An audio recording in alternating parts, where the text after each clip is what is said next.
Do you guys have your notifications set to all for us here at the Cowboys Report? If you do, type in me in the comments section so we can give you guys some love back. Now, only about 20% of you guys do. You might not realize this, but when you first subscribe to us here at the Cowboys Report, YouTube defaults your pushes to personalized, meaning you will not get a notification sent right to your phone each time we post our daily video on the Cowboys Report. So if you haven't already, make sure you're subscribed and go change that in your notification settings. Go back to where you first subscribed, click the bell icon, and change your notification settings to all instead of personalized, and type in me for some love from us here at the Cowboys Report.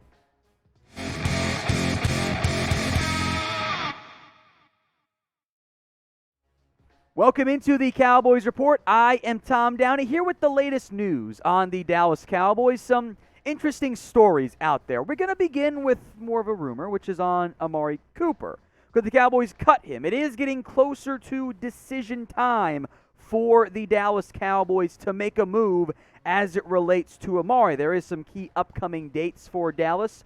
Keanu Neal's deal voids, but on March 22nd, so around a month away, Cooper's $20 million base salary will guarantee this upcoming year. Now, he's got a $22 million cap hit overall.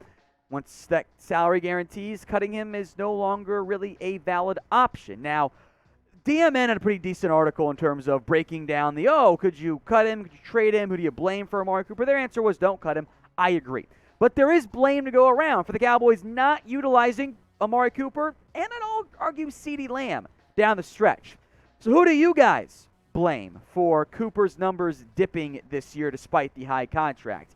KM for Kellen Moore, DP for Dak Prescott, AC for Amari Cooper. Let me know in the comments section. I blame the scheme. Kellen Moore. I get that you're spreading the ball around. That's good. You want your quarterback to do that, blah, blah, blah. If you are not finding ways to get your best playmaker or playmakers the ball, that is a scheme issue. And Cooper's numbers dipped in a year that they should not have dipped. And look, it's great that you were able to get really good production out of Dalton Schultz and Cedric Wilson. Good job. You maximized lesser players.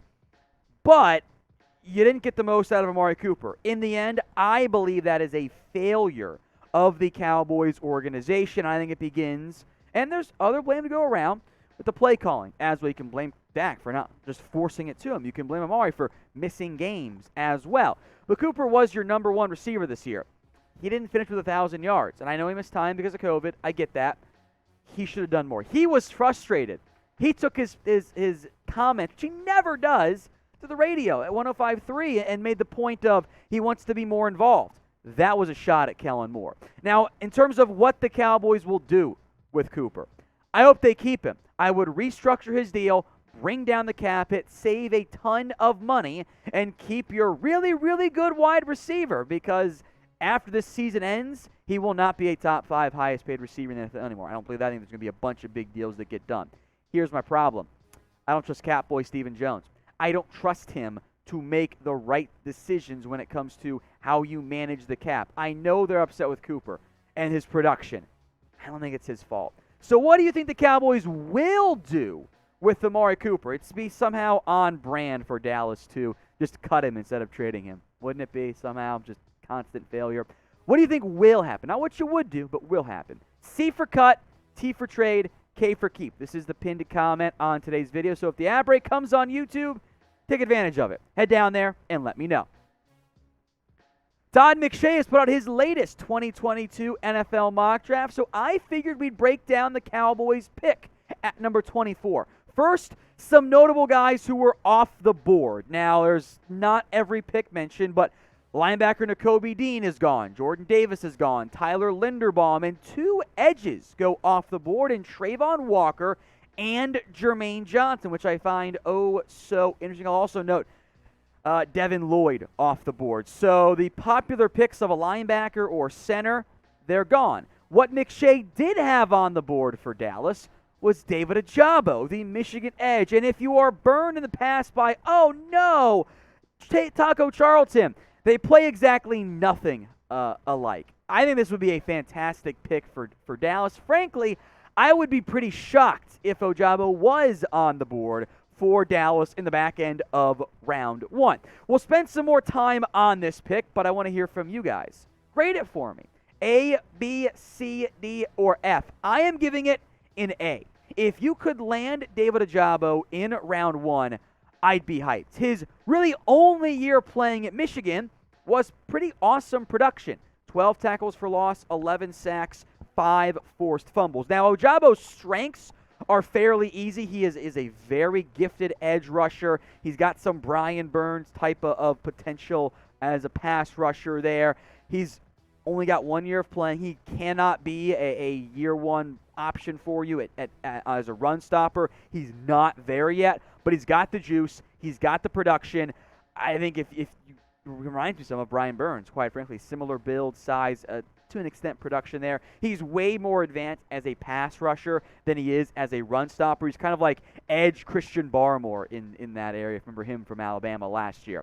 And edge could be a need for Dallas. We'll see what they do with DeMarcus Lawrence and Randy Gregory. You can make Micah Parsons more of a full-time pass rusher. I'm on board there, but if you lose one of Randy Gregory or DeMarcus Lawrence, plus probably Dorrance Armstrong as well, edge remains a pretty big area of focal point for this team. So who do you want to draft in round 1? We'll get to some other names that were on the board in a minute, but I want to hear from you. All the players, hypothetically, who are realistic are there. Drop a name for me in the comments. Might see some Kenyon Green / Zion Johnson, and that's certainly a good name. Both those guys were on the board. Other edge in George Karlaftis was there. Andrew Booth from Clemson, if you want to go corner. Trey McBride was there. I don't really want to spend a first-round pick on him. I think that'd be a bit of a reach. And if you want to go receiver, maybe you think Cooper ends up being gone. Jamison Williams also on the board. Deal alert for you guys. Dallas Cowboys hoodies, 30% off at chatsports.com/Cowboys hoodie. I don't normally like the player ones, but I think the Parsons one looks awesome. It's just the way it looks against the black hoodie. Plus, you got quarter zips, different styles, colors, fits, all kinds of variety, up to 30% off.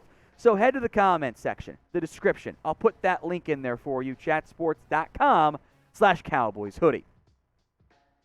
Let's hit Dak Prescott now. He had an interesting interview with USA Today about what personnel moves and if he wants to have input on that. And I thought this was a good conversation to have because when you find your really, really, really good QB, especially once you pay them, you typically have or at least listen to their input as to what you're going to do with your roster. Now, there's varying degrees of pros and cons with that, but here's what Dak said when asked about it. Quote, "I didn't think about it until you said it. But it just allows you to be fresh and be certain on everything and know, obviously, you're here. There's no question. You can help the team make decisions. I just think that depends on whether they ask me. I'm not going and knocking on doors saying, hey, I want this to be done. But I'm pretty sure that my opinion will be valued in certain decisions, as I hope. So with that being said, I just plan on helping this team getting better in each and every way that I can." You do want your QB offering input. You don't want to drive them away and ignore them, and you want to see what they have to say. You also don't want them making the call. You don't want to be forced in a position where your quarterback is dictating your personnel moves because you pay better people at that job, your front office members, your player personnel guys, your Will McClays, your scouts. You want those guys to really be in charge, otherwise why pay them? So I think Dak gets the balance there. Yes, you want to have your QB give some input. You want to make sure they're happy, and you want to listen to what they think would help them maximize your roster. You also don't want the QB demanding to go trade for Randall Cobb, for example, and then Cobb not actually doing all that much. That's the situation you kind of want to avoid. So when it comes to the Cowboys' decision makers, the Joneses, Will McClay, McCarthy, etc., the Cowboys overall as an organization, what is your confidence level right now in the Dallas Cowboys? Scale it for me 1 to 100. 1 being you're really worried about them. 100 being you think this is the best organization in the NFL. Time for some weird stuff. If you follow me on Twitter, I've called this stuff out here before. CeeDee Lamb. There are Twitter claims. I've seen that pop up on my timeline, engagement, quote tweets, etc., that Kyler Murray's demanding the Cardinals trade for CeeDee Lamb. and that CeeDee Lamb is open to going to the Arizona Cardinals. Wrong. It is all from a fake account. We'll break it down here from a fake user going by the name of Nathan McKinnon. Says that Kyler Murray reportedly wants to demand CeeDee Lamb be brought back, because Murray did want the Cardinals to draft CeeDee Lamb a couple years ago, by the way, and that he wants a CeeDee Lamb trade, and that, CeeDee Lamb is intrigued by the thought of going to play for Kyler Murray, and that he would consider a trade. He would welcome one, but he's fine with Dallas. These are all fake. None of this is true. This is Nathan McKinnon, the claimed senior NFL insider for OANN, which has the one of the default NCAA 14 football fields as his profile picture. Guys, it's fake. It's not real. None of it is real. It's made up. It's just a fake account. And welcome to the NFL offseason, by the way, folks. You might get got by fake accounts. We'll make sure you know what's actually going on. So if you haven't already, hit that big red button and subscribe. Here at the Cowboys Report, we only call out the fake accounts. We don't create them.